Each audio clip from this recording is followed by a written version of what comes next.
Pag ganyan ang mouth, that means walang pera yan. So, kaya huwag mo na imbitahin.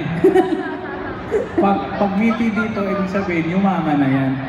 So, piliin nyo lang kung sino imbitahan nyo based on that.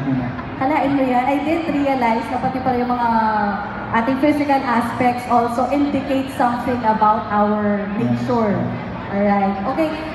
Ricky, can you tell us naman? Of course, we'd like to have more wealth this 2017, the year of the Fire Rooster. Ano naman yung practical ways that we can grow our money? First of all, we have to be invested. We have to stay invested. Kung meron kayong extra, it's maganda lagi magtabi ng pera and make your money grow for you, no? And one way is to invest in our funds. Earlier, nagbigay ng feng shui si Sir Edgar, yung mga elements ng earth, mga nabasa ko kanina, earth, water, and fire, metal pala, no? Some of them are maswerte. So, iisip ko, paano itatahito sa pag-i-invest, diba? Yes. There were industries there that were striking to me. So when you talk about earth, para sa akin, those are like property, renewable energy, or when you talk about metals, it's sort of like infrastructure, construction, water shipping, or something that's flowing, transportation.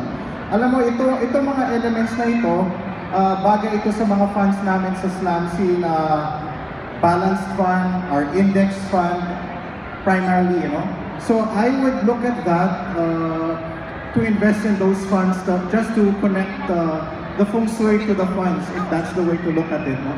To add to that, my friend, this is a very volatile year wherein the fire is pressing on metals. So maraming conflict. Ang advice ng mga feng shui master, save and invest on assets.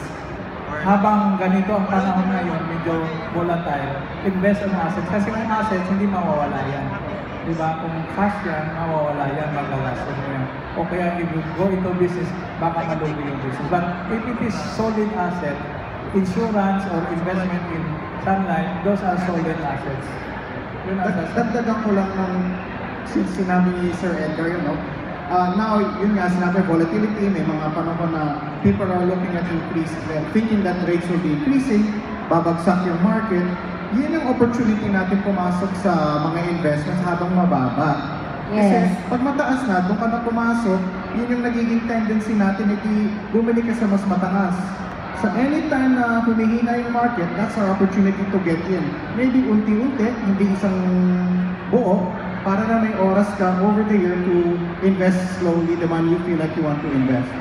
Ayan. For those who are not yet familiar with the concept of investing in mutual funds, ito po yung you put your money in a mutual funds company, right? And then they help you grow that money. Yun po. So, kumbaga, usually kasi we're familiar with just bank accounts eh. So maybe it's time for us to also widen our knowledge and embrace other financial instruments. Ngayon, pag nag-invest, alam ba, mag-invest ka sa sunlight, you don't look at the company. You look at the people who is running sunlight. Kasi makukuha mo yung kanilang destiny chart eh. Kung yung big boss yung babae, di ba? Kunin mo yung destiny chart ni ma'am at basahin yung, makikita mo doon kung sunlight will going in the right direction. Ganun din sa stocks. If you want to invest in a stock, don't look at the performance of the stock. Look at who is running the show. Sino yung top guy of the company, because pwede mo mabasa yung kanyang destiny chart. Kasi mayroon ka, at least mayroon kang basis. Bakit itong company na ito lalago ang gaganda?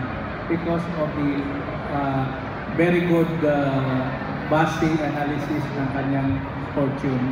Yeah, of course, kailangan talaga na inaaral mo and kinikilala mo kung sino ba yung nakakalaga ng pera mo. So, it's very important, and of course, with Sir Edgar's tips, mas magiging very specific pa, di ba? Yung pag-aaral mo about the certain company or the people who run the company. Now, Marga, for example, according to my basic profile, it's going to be a breakthrough year for me. All the elements that I need to be successful are there. So, how can I take advantage of this naman with the help of sunlight?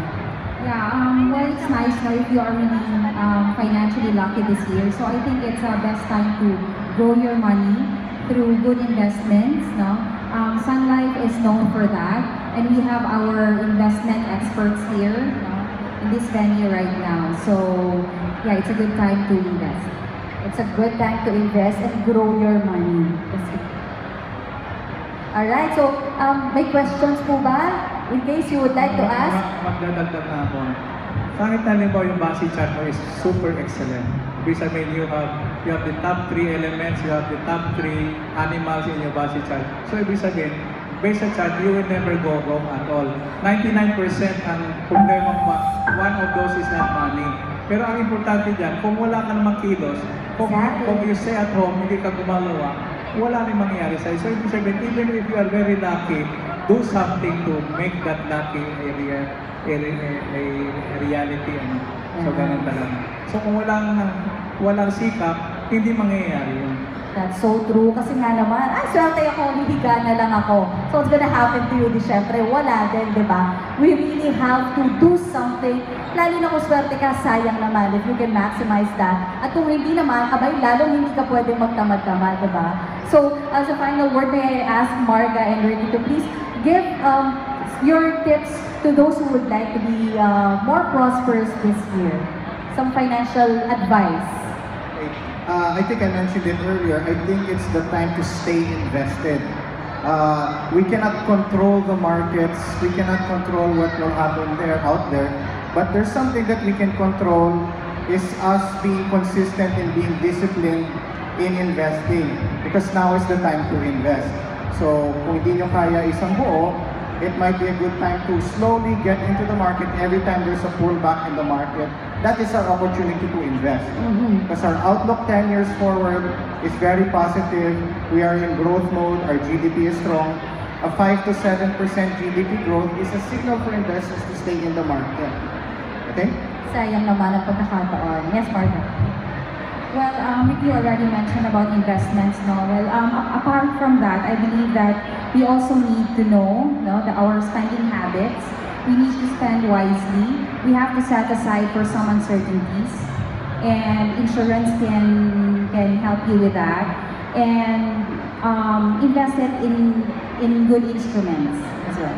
That's right. You mentioned uncertainties. That's very, hindi natin masyadong inaano yan eh. We Filipinos don't like to think about negative things, so we don't like to prepare for it. But the reality is we really have to, diba? So this is a good time for us to really prepare and, prepare for all the uncertainties that may happen along the way. Alright? Sir Edgar, any last words po? We have identified the 3 successful elements this year. So we have metal, we have fire, and you have water. If you invest in those businesses, you will never go wrong at all this year. So yun lang So you have now a guideline. So focus on those guidelines. Wala na yung taking a risk outside your comfort zone. Doon ka lang stay. Definitely you'll become successful. And of course, work hard. Work hard. Yan ang hindi mawawala. Alright? Alright, thank you so much, Marga, Ricky, and Sir Edgar. How about a round of applause for our guests, ladies and gentlemen? And let us all rise and draw our raffle winners. First up, the 8 remaining winners